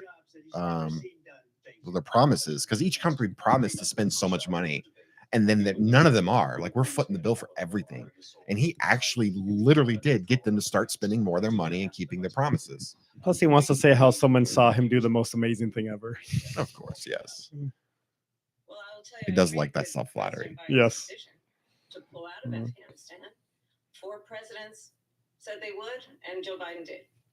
And as a result, America's taxpayers are not paying the $300 million a day we were paying for that. We lost $60 billion in munitions because of how we pulled out, and 13 American military died in the pullout. Zone in any war zone around the world, the first time this century.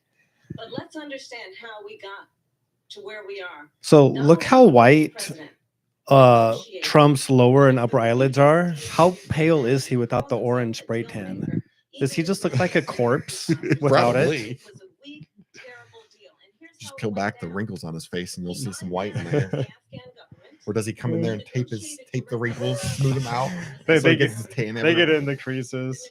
It might not be a spray. It might be like a dip, Maybe it's a dip. like a cone. You know, I wonder if he has someone with like a paint gun, like an airbrush. Yeah. Airbrush it out his face. Someone's full-time job. Yeah. Invited the Taliban to Camp David, a place of storied significance for us as Americans, a place where we honor the importance of American diplomacy, where we invite and receive respected world leaders. And this former president invited them to Oh, Camp man. David. I want to know what the list of words was that trickled through Yeah. her mind before former Yeah. president came out. Yeah. Responsibility of the president of the United States to be commander-in-chief with a level of respect.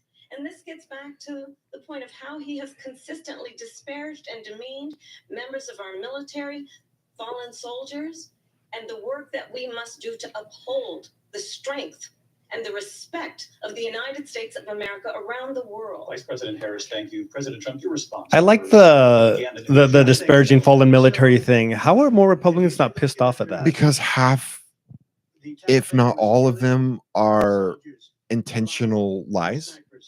Like he never said those, and there's like lots of people who were present at the time who said that he never said any of that, and it's just some disgruntled person made it up. Wait, he's not on video calling John No. McCain a loser?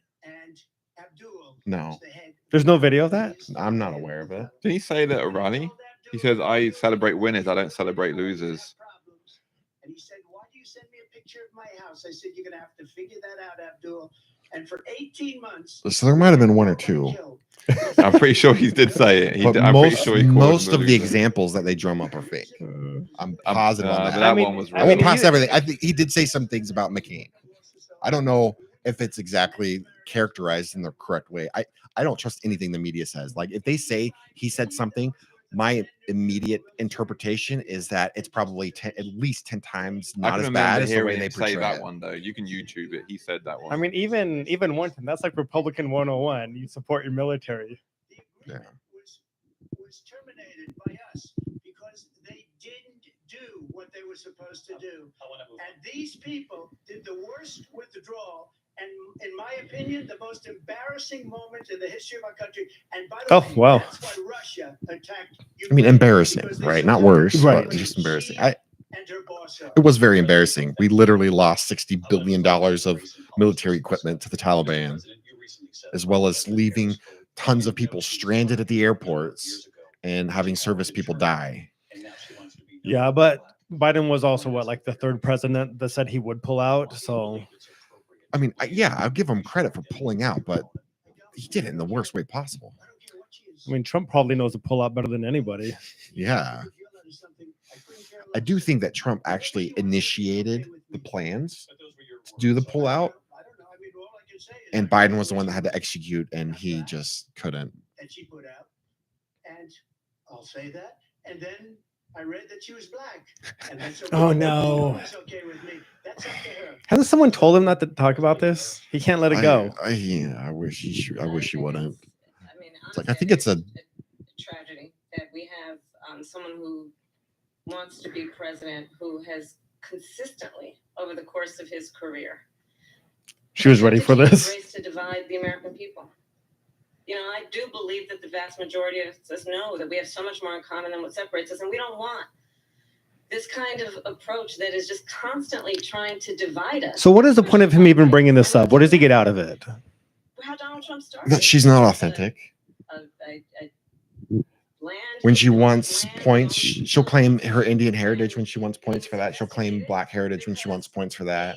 That like her identity is not an authentic thing. It's just used as a token. I think that's what he's going for. I don't think that's a good area of attack. I do think that there's a bit of truth in that, but I don't think it's necessary. took out a full-page ad calling for their execution.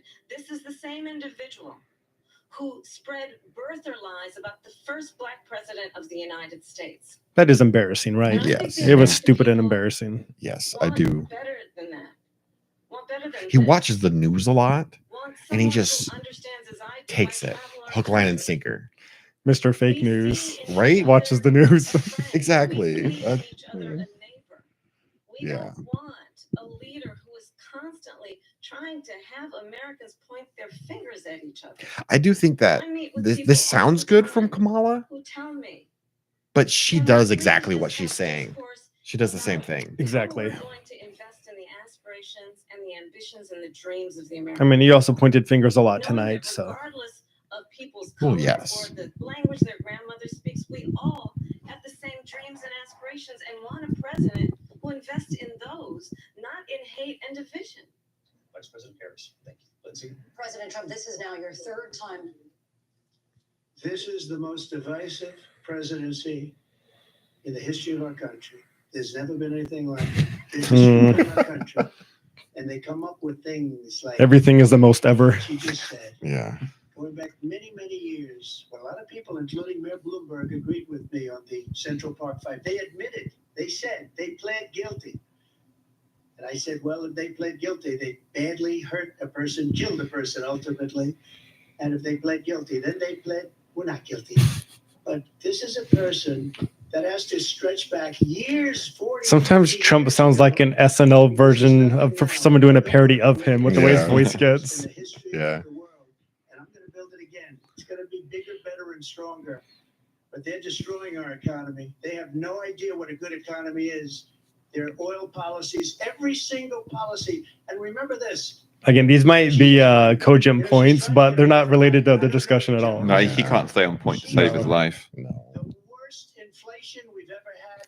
He's just going back to his wins. Yeah. He's not looking the greatest. And you can't get away with that. Time's up. Briefly. Clearly, I am not Joe Biden, and I am certainly not Donald Trump. And what I do offer is a new generation of leadership for our country. One who believes. Oh, so she's distancing herself. Yeah. One who Yeah. brings a sense of I don't think Getting that the works pillow though. out. what we can do is Threw him under the bus, just like when she took his job. American people.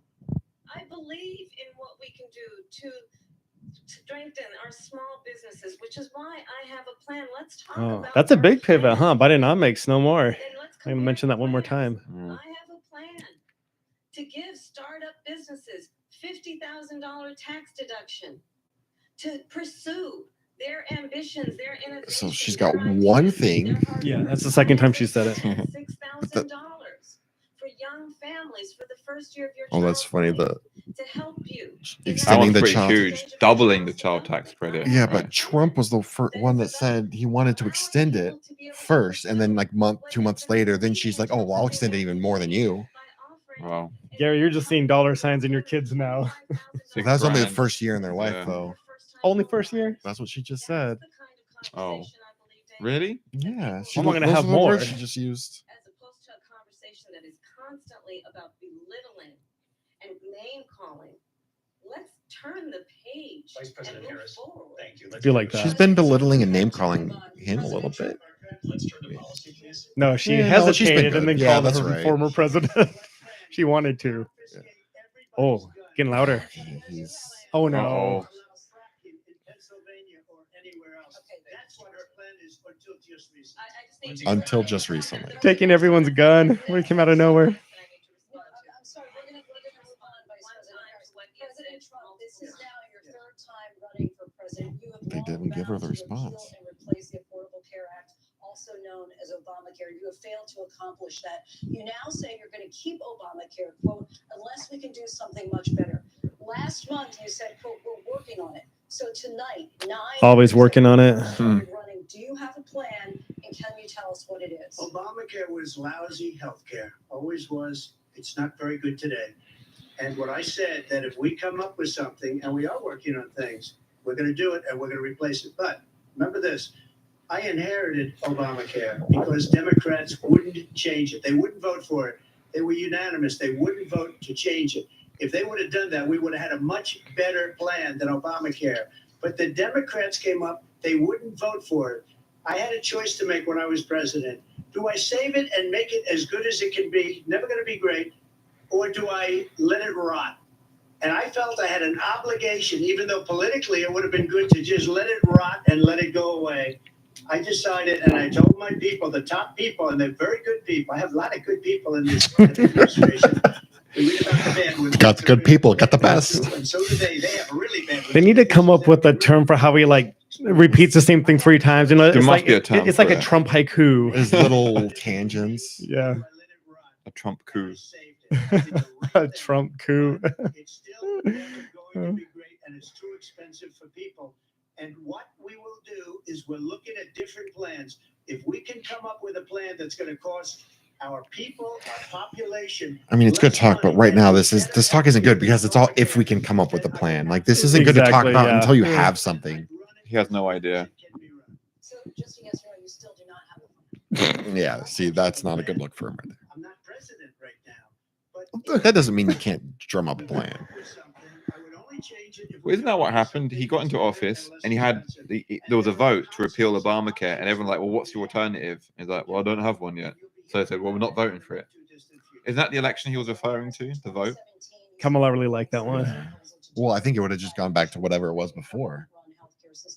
2 years Oh, later, you proposed yeah. a plan that included a private insurance option. What is your plan today?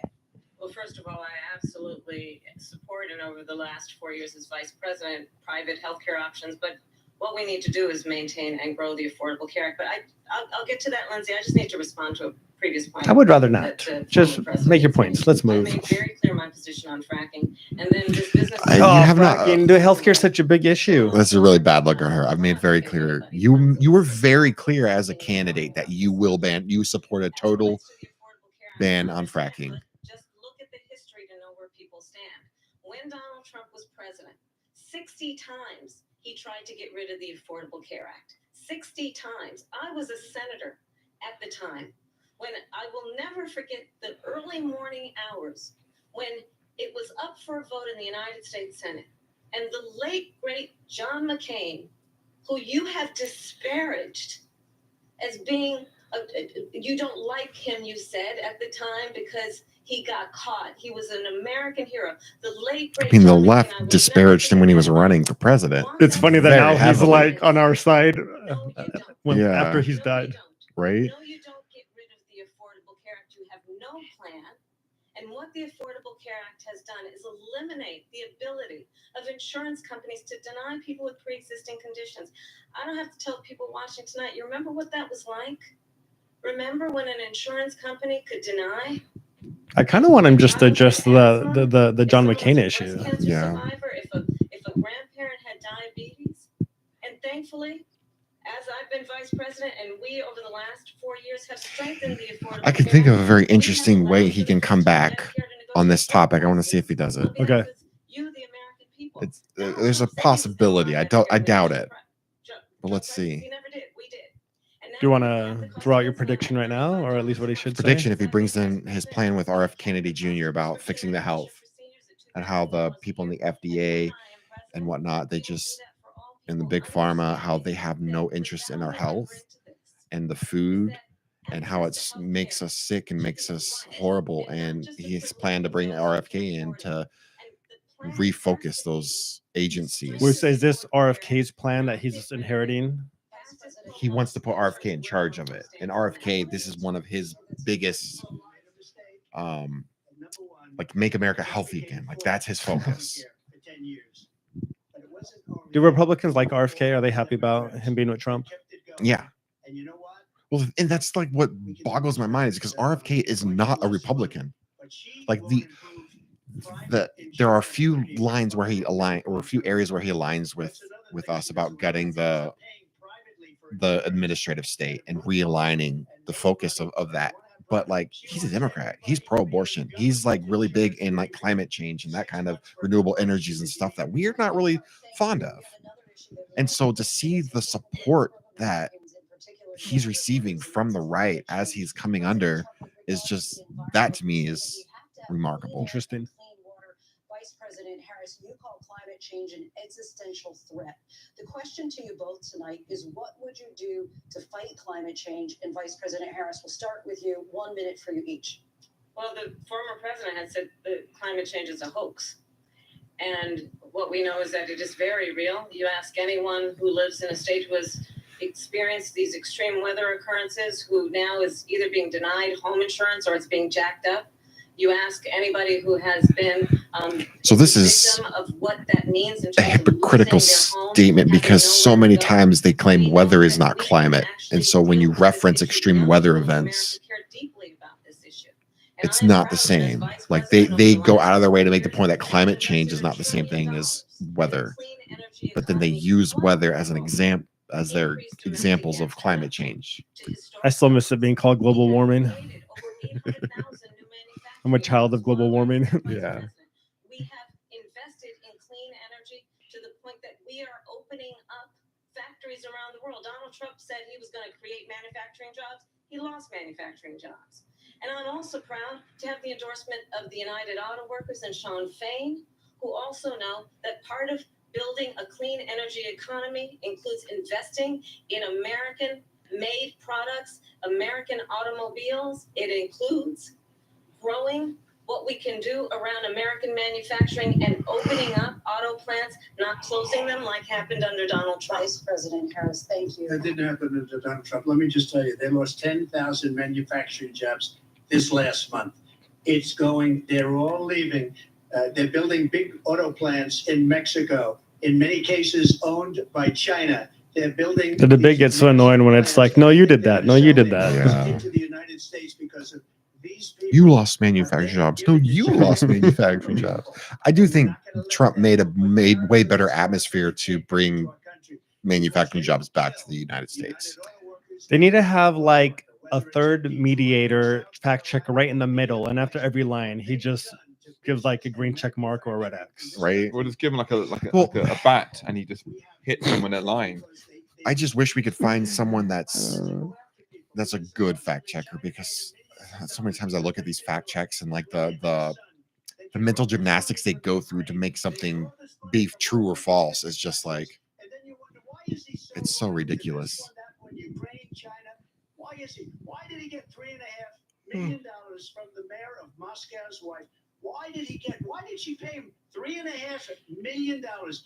This is a crooked administration, and they're selling our country down the tubes. President Trump, thank you. I mean, you don't need to bring Biden's foreign business deals when you're talking to Kamala. This ABC News presidential debate from Philadelphia. Back to So who do you think is winning this debate? I don't know. I think we're all losers. Yeah. It's yeah, just true. There's no winners, but who's losing the It's least? like each base just loves what the person is saying. I think Trump or Kamala's rhetoric has been way better than Trump's. Yeah, I think in that aspect, she looks more professional. She's making him look stupid just by being articulate and smart, and not just she's talking actually about dogs getting eaten by Haitians. Yeah, and, she's actually handling her rhetoric quite well. She's not stumbling and babbling like she normally does when she's asked a question that she doesn't have time to prepare for. I think I mean, obviously, she hasn't done anything the last couple of weeks. Like she's done nothing but debate prep, and it paid off. yeah. Plus, what we came from, she's like the first coherent person we've had on stage in years. Yeah. So it just seems a lot better too. Yes. Yeah, compared to that debate with Biden, where you couldn't even understand what the guy was saying because he was like sleep talking. Oh, yeah. Yeah. He was falling asleep and bumbling and rambling and losing his place and forgetting what he was saying. But I think, Ben, you're right. This debate isn't about people switching their votes, is it? No one's going to change who they were voting for based on the debate. But the people who don't really care, who may not bother going out on the election day to vote, could be motivated to go out and vote. I mean, there is a And I think she's done a contingent. better job of that than Trump has. Yeah, so far what I've seen is there is probably a small demographic of people that are on the fence that are seeing how Kamala's holding herself and how she's responding, and that is probably pushing them just over enough. Now, she still has the potential to completely destroy that if she ever does any live Q&As. Oh, for sure. But however, at this point, I think that she's going to come off better so far. It's like, and I don't like that because I do prefer Trump's policies. I think his rhetoric is, he's not good at talking about these things. He often focuses on the wrong points. Like the overall idea he's hitting on is a good one, but he gets so like hung up on just the wrong things. I know it's considered rude, but he's just not a smart guy. He's not a smart man, I don't think. I think he's borderline like moronic, and I don't think he's like how he debates.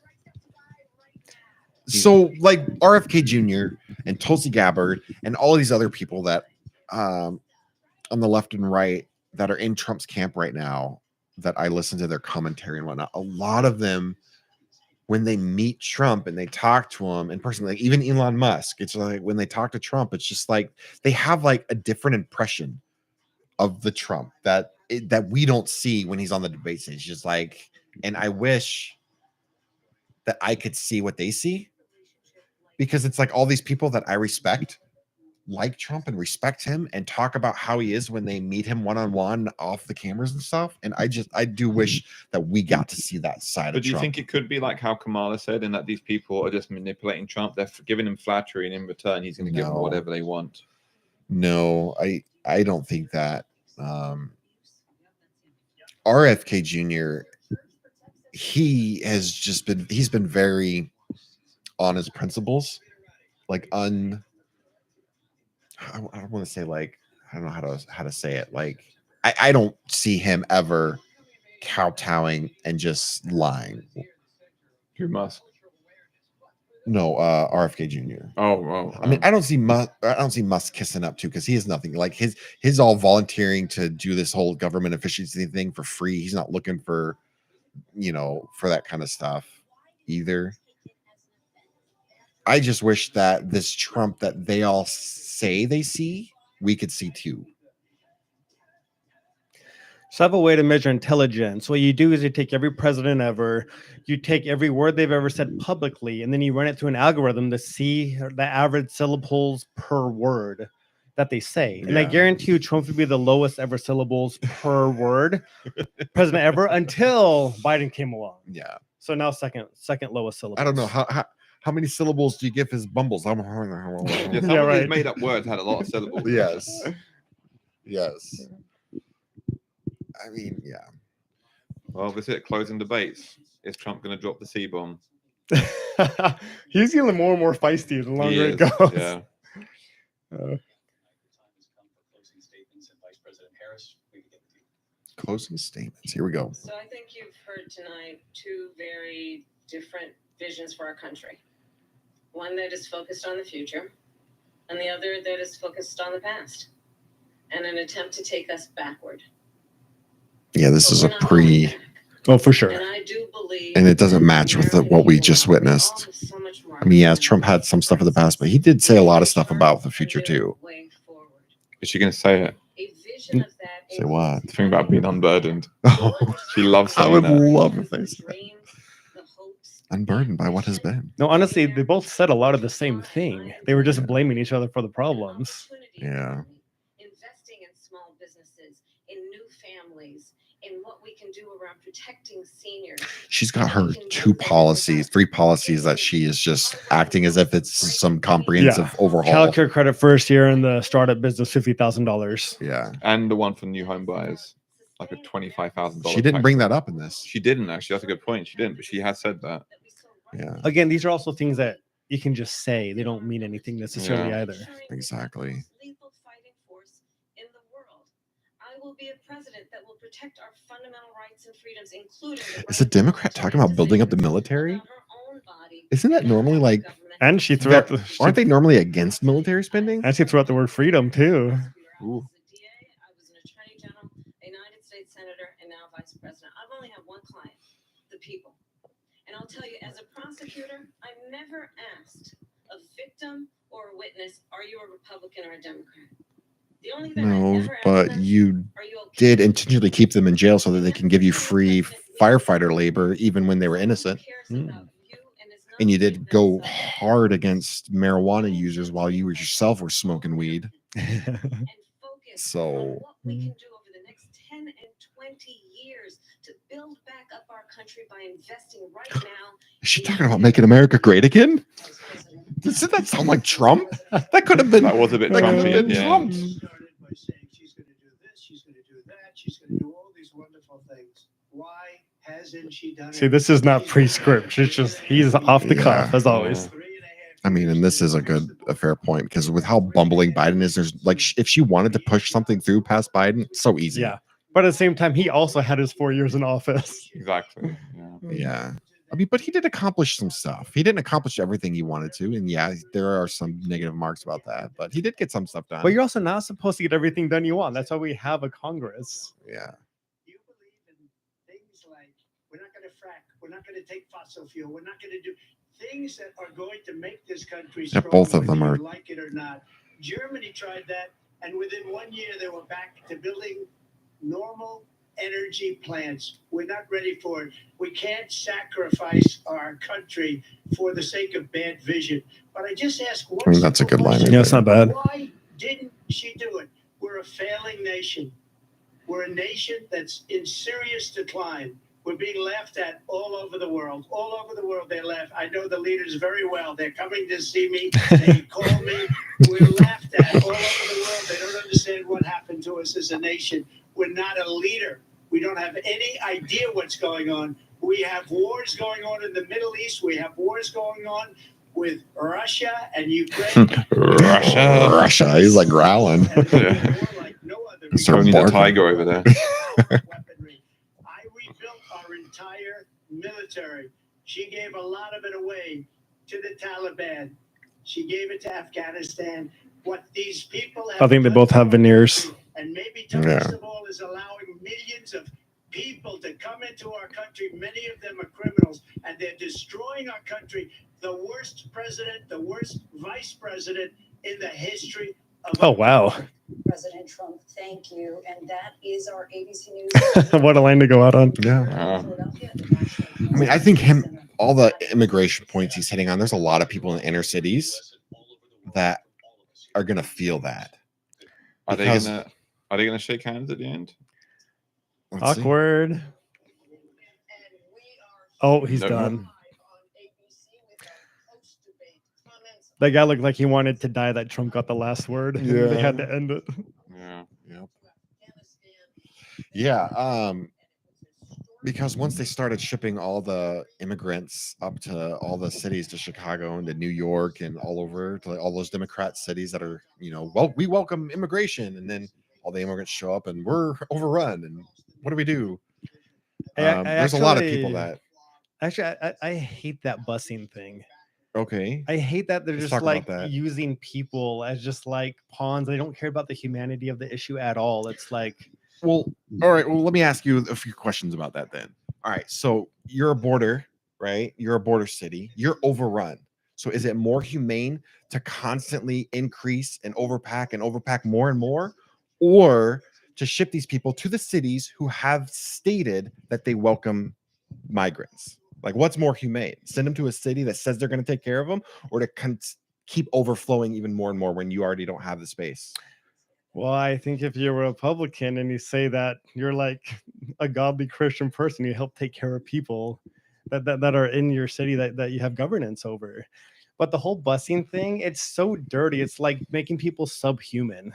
It's like, we're just going to put you in a bus and put you on a bus for 3 days and it's a big joke. Yeah. All right. Yes, I can see that perspective, but I mean, again, at the same time, like, what has New York said about all the migrants that have come into there? They've talked about being overrun and running out of resources, right? How big is New York City? And how big are these small border towns that these migrants are coming into initially? So you talk about being a good Christian and taking care of the people that are there. New York City doesn't have the money to take care of the percentage of migrants that were shipped there. Then how do you expect these small border towns to take care of a fraction of that amount? Right? Well, so this is what you do. You just make those small border towns agricultural, and then they all have jobs and they all contribute to the economy.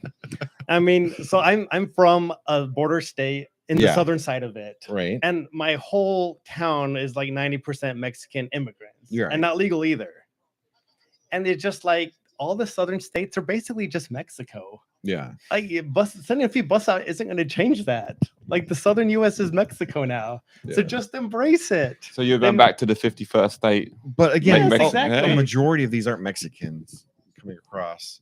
Anyway, well, that's new to me because for me it was back in the 90s. Yeah, it was back all in Mexican, there it was. I mean, the crossings recently have shifted very drastically. So I think it was a good political maneuver. Again, because like these are cities that are saying we're sanctuary cities. If migrants come here, we will take care of you. And so you're in a place where you can't take care of them. The federal government has refused to send assistance to Texas and to Florida and these border states to help them at all. And they're saying we don't have the resources. And so all of these cities that are saying and claiming this moral high ground that saying they will take care of them, then fine, here, you take care of them. And then as soon as they start arriving, they're like, oh, we can't take care of them. This is too much. And it makes the problem a reality. Because when the problem only exists on the border, everyone can pontificate and moralize and look at me. We're a sanctuary city. We welcome all migrants. And then once you have too many migrants to take care of and they're draining all of your public resources, then the problem becomes real and like, oh, wait a second, maybe we had the wrong position. I mean, I do agree with that because I spent some time this summer in Idaho and they're very worried about immigration. It's like, dude, you border Canada. Like, stop fussing about it. Let the border states deal with it. Yeah. If you're in a place that it snows, you shouldn't have a say on the immigration. If you border Mexico, you should have a say. Yeah. I mean, I think, well, the borders, I mean, it's a lot. I mean, the border, I mean, that's them shipping to the sanctuary cities is the borders having their say, right? I do think that, like, from what I understand in my position is like Republicans are not against immigration. Okay. Right. This guy's on medication too right now. They juiced him up with something. Please stop. Look at that. Anyway, let's say we're not against immigration, but just the illegal, unvetted immigration where, I mean, and again, like, legally. Yeah, it's just have a process. I do think that process is crap and it needs to be improved. The problem is every time someone tries to come up with no one tries to come up with a real plan. Neither side wants to generate a real plan to overhaul. Like the Democrats' plan or the bipartisan plan that Kamala was talking about that they didn't pass and all this stuff, the SAVE or whatever that they called it. I mean, that plan wasn't to make. I mean, sorry, let me rephrase that. The plan was to let people in and to document them. It wasn't to vet them. It was just let's cap it at 5,000 a day. And that's a lot of people to just let cross the border. Like what Trump did during his presidency was successful. He was reducing these illegal crossings. He was holding Mexico's feet to the fire, saying, okay, well, you're letting all these people cross into your border because you know they're coming to our border. But you gotta just resources on this too. If you let them into your border, then you can't just expect we're going to let them into ours. And I'm going to make them stay on your side of the border until we have time to vet them. And just to try to build the wall. And I mean, I don't know why everyone's against walls. Like you build a wall so people can't just come in. I mean, it's drug people coming in, like bringing in all the fentanyl through the southern border. And I mean, that's a huge problem. Like who doesn't know someone that has died from a fentanyl overdose? Like I know someone that has died from a fentanyl overdose. And this wasn't just fentanyl. What they do is they lace fentanyl into drugs. Like you buy Adderall off the street, they'll lace fentanyl into it because it gets you addicted. Like you buy these street drugs and you never know which one's going to have fentanyl in it or not. Like you might buy Adderall off the street and it's actually Adderall. You might buy Adderall off the street and then all of a sudden you're dead because it had fentanyl in it and it was a lethal amount because it's just crazy. I mean, I do want to change the rhetoric a little bit. They're not all coming to push drugs into rape and murder. No. They're mostly coming because they just want to have a better life for their family. I would say in a normal year, I would say in the last 3 years, every time you got cameras down there, it's all like 20s men. It's like groups of like hundreds of like men, no women, no children. Yeah, but it's just because they're like working age and they can send money home. Workers, right? I mean, the amount of money that is sent back over to Mexico from these workers, like last year, it reached $30 billion in money sent from the US, from Mexican workers in the US going back to Mexico, which You know, and we need that, right? Because if we don't want to start paying a fortune, we complain about the price of groceries, then you need more Mexican laborers to go pick the strawberries, but you get the can. prices down, I right? feel like that could be, like that should be so easy to find a way to get these low wage workers in legally. Make it simple. Make So it they really don't- simple to get a work visa, come to the Yeah. US, work for 6 months, and then go. But you also have like a lot of, I mean, there are a lot of gangs and a lot of criminals. Like, I mean, granted, I doubt that it's to the degree that Trump makes it out to be. However, I mean, we see that like so many illegals they commit crimes, then they're released, and then they commit crimes again, then they're released, and they're constantly released. I mean, and they were tracking people that were going up to New York because New York was so lax on crime. They would commit all these shopliftings and stuff, and then they would go down and they would be finding all of this stuff being sold out in Florida, because Florida is where you want to live, but you can't commit the crimes in Florida because they'll throw you in jail and keep you in there, but New York won't keep you. So you go up to New York, steal a bunch of crap, and then you go where you actually want to be. And we don't need that. And then there's also the talk about like, as much as we want to be Christian-like, there's a limited number of resources. We can't take care of the entire world. I mean, we can't even take care of our own poor. So you can't expect us to just welcome in the entirety of the rest of the world's poor. I think we can take care of them because we have a negative birth rate in this country. We need the immigration just to keep the status quo of the population. So it's not like we're going out of control with the numbers of people. We needed to make up for the lack of babies we're having. Yes, but the question is the number of people that are coming in to make up for that. Are they working or are they just getting benefits? Yeah. If they're working, then I'd welcome you. That's why I would think that expanding work visas is probably the way to do it. But if you're just coming here and you're just going to be on welfare, then it's like I get wanting to come here because of the welfare benefits that they're offering everybody. I mean, I saw a post online where they showed a snippet of a receipt an immigrant dropped after they bought something at a grocery store, and it showed the balance of their food stamp card, which was $15,000. It's just like, we don't even give our own poor that much money. Okay, well, that's the solution then. Free citizenship for everybody, and then you're taxed, and so long as you're working, right? Yeah, and you're here on a work visa or whatever. They're not happy with the election in Mexico anyway, right? So just null it and join the US. No, we got to embrace it. We got to keep our population up. We're gonna dwindle population. The Spanish language is beautiful. The food is far superior. Like, just embrace it.